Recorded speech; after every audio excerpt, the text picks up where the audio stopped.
सकती है। तो हम लोग का एक प्रयास है कि जब मैं पश्चिम चंपारण छोड़ूं, उससे पहले ऐसे सारे लोगों को जिनको बेतिया पश्चिम चंपारण से चिन्हित कर रहे हैं हम लोग, इनको हम लोग एक जगह बैठाएंगे, पूरे राज्य का नहीं, पश्चिम चंपारण के ऐसे लोगों को बैठाएंगे और उसमें वो वोट भी किया जाएगा। क्योंकि बहुत लोगों का ये प्रश्न है कि दल बनाया जाएगा कि नहीं, और ये मैं कहता रहा हूँ कि दल अगर बनना है तो दल वही लोग बनाएंगे जिनको चुनकर निकाला जा रहा है, कि वही लोग तय करेंगे कि दल बनाया जाएगा कि नहीं, और बनाया जाएगा तो कैसे बनाया जाएगा और इसको कैसे चलाया जाएगा। तो उस प्रक्रिया के तहत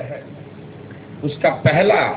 डिस्ट्रिक्ट लेवल पे सम्मेलन मुझे पश्चिम चंपारण छोड़ने से पहले हम लोग करेंगे, जिसमें आप उन लोगों से रूबरू हो पाएंगे जिनको हम लोग इस पूरी पदयात्रा के दौरान चिन्हित करके समाज के माध्यम से ढूंढ कर निकाल रहे हैं, और जिन्होंने ये सहमति दी है कि वो इस नई व्यवस्था, नए प्रयास का हिस्सा बनना चाहते हैं। तो ये एक नई घोषणा है जो मैं आपके माध्यम से कर रहा हूँ। दूसरी बात जो पदयात्रा में हम लोगों ने कही है कि हर पंचायत के वहाँ के समस्याओं के, संभावनाओं के आधार पर एक घोषणा पत्र बनाना, ताकि ये पता चले कि जमनिया में क्या दिक्कत है, गौनाहा में क्या दिक्कत है। तो 8,500 पंचायतों का लोकल समस्याओं के आधार पर एक जो मैनिफेस्टो बनाने की प्रक्रिया है, उसको भी हम लोग बेतिया छोड़ने से पहले, मतलब पश्चिम चंपारण से निकलने से पहले हम लोगों ने उसका संकलन कर लिया होगा। रिलीज करना है कि नहीं, ये बात हम लोग जब मीटिंग करेंगे अपने सारे लोगों की, तो उसमें तय किया जाएगा। अगर लोग तय करेंगे तो उसको रिलीज भी करेंगे। ये जो मैं 3 दिन 4 दिन पर एक दिन रुकता हूँ, जैसे आज मैं यहाँ पर नरकटियागंज में एक दिन रुका हुआ हूँ, आज पदयात्रा नहीं कर रहे हैं, तो ये संकलन का दिन है। पीछे 7-8 पंचायतों से जो हम लोग गुजर गए, वहां पर जितने लोग मिले होंगे, जितने विषय संज्ञान में लाए गए होंगे, जितने सुझाव आए होंगे, आज बैठकर उसका संकलन करेंगे। तो 4, 5, 6, 7 पंचायत होने के बाद, ये डिपेंड करता है कि कितने लोग मिल गए, कितनी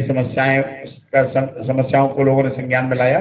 इनको हम संकलित करने के लिए 2 या 3 दिन पर एक दिन हम लोग रुकते हैं, 3 दिन पर, 4 दिन पर, और उसको संकलित करते हैं। तो ये मैं आपको इसलिए बता रहा हूँ, ऐसा नहीं है कि पूरे बिहार की जब तक पदयात्रा होगी तब तक बेतिया पश्चिम चंपारण की जानकारी हम लोग के पास नहीं होगी। पश्चिम चंपारण को जब हम लोग खत्म करेंगे, अगले 15-20 दिन और भी और हमको रहना है इस जिले में, तब तक हम लोगों को वो सारे लोग चिन्हित करके हम लोगों ने निकाल लिए होंगे जिनके साथ आगे इस व्यवस्था को बनाना है, और उनका मंतव्य और इस पूरी सोच की आगे की यात्रा में उनका सहयोग, उनकी भावना, उनका सुझाव, उसके लिए हम लोग एक दिन बेतिया में बैठेंगे। दूसरा, सारे पंचायतों का एक लोकल वहाँ के समस्याओं के आधार पर संकलन और वहाँ के संभावनाओं और समस्याओं को मिलाकर एक घोषणा पत्र तैयार कर लिया गया होगा। इसके अलावा जब हम लोग चल रहे हैं तो सैकड़ों की संख्या में लोग जनरल सुझाव देते हैं कि कृषि की व्यवस्था, कृषि के लिए क्या किया जा सकता है, शिक्षा के लिए क्या किया जा सकता है, स्वास्थ्य व्यवस्था के लिए क्या किया जा रहा है। तो स्वाभाविक तौर पर उन सब चीज़ों को हम लोग एक जगह इकट्ठा कर रहे हैं। उसके विषय में मैंने कहा है कि वो तो पदयात्रा खत्म होने के 3 महीने के अंदर ही पूरे 10 जो महत्वपूर्ण क्षेत्र हैं, शिक्षा, स्वास्थ्य, कृषि, आर्थिक विकास, रोजगार, सामाजिक न्याय, शहरीकरण, ग्रामीण विकास, ऐसे 10 महत्वपूर्ण क्षेत्रों का जो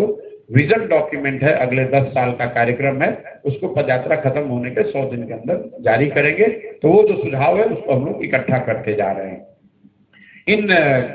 17-18 दिनों में 1-2 जो स्पेसिफिक इशू समझ में आया, जो लोगों ने ध्यान में लाया है, एक तो वन राज्य अधिनियम को लेकर जो आंदोलन यहाँ पर खासकर थारू समाज के लोग कर रहे हैं, तो उनके लोग भी हम लोग के संपर्क में हैं, उस पर चर्चा चल रही है। ये संभव है कि उसको लेकर एक बड़ी बैठक या बड़ा कार्यक्रम यहाँ पर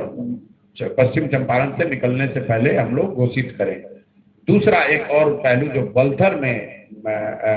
जो मर्डर तो नहीं, मतलब जो एक डेथ हुआ है,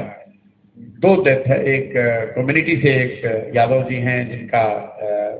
कस्टोडियल डेथ हुआ है जैसा लोगों का एलिगेशन है, और एक पुलिसकर्मी की हत्या हुई है या उनकी दुखद मृत्यु हुई है। उसको लेकर भी मैं बलथर में गया था, आर्यनगर बलथर में। वहाँ पर भी एक समिति का गठन किया जा रहा है ताकि लोगों की जो वहाँ समस्या है, क्योंकि पिछले मार्च से चली आ रही है, इसको सुलझाने के लिए कुछ एक सार्थक और सकारात्मक प्रयास किया जा सके। वहाँ पर मैंने ये घोषणा भी की है कि हमारे साथ चल रहे बिहार के एक्स डीजीपी हैं, उनको हम लोगों ने लगाया है ताकि प्रशासन और वहाँ के जो दोनों गांव के लोग मिलकर जो समिति बना रहे हैं, इनके बीच में वो वार्ता कर सकें, ताकि प्रशासन और ग्रामीणों के बीच में जो एक भय और अविश्वास का माहौल है उसको बेहतर किया जा सके। और दूसरा जो ये समिति का दूसरा जो ऑब्जेक्टिव है कि जो बहुत गरीब लोग हैं, जो नामजद हो गए हैं, केस नहीं लड़ पा रहे हैं, या तो ग्रामीण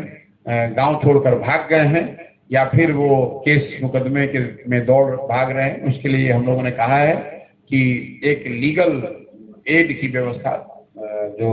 वैधानिक सहायता की व्यवस्था है, वो हम लोग अपनी ओर से करेंगे। जो उसका खर्च वगैरह होगा वो हम लोग अपनी ओर से उसका प्रयास करेंगे कि उसको मदद दी जा सके। तो मोटे तौर पर मेरी ओर से इतनी बातें हैं, बाकी आपके सवाल। धन्यवाद।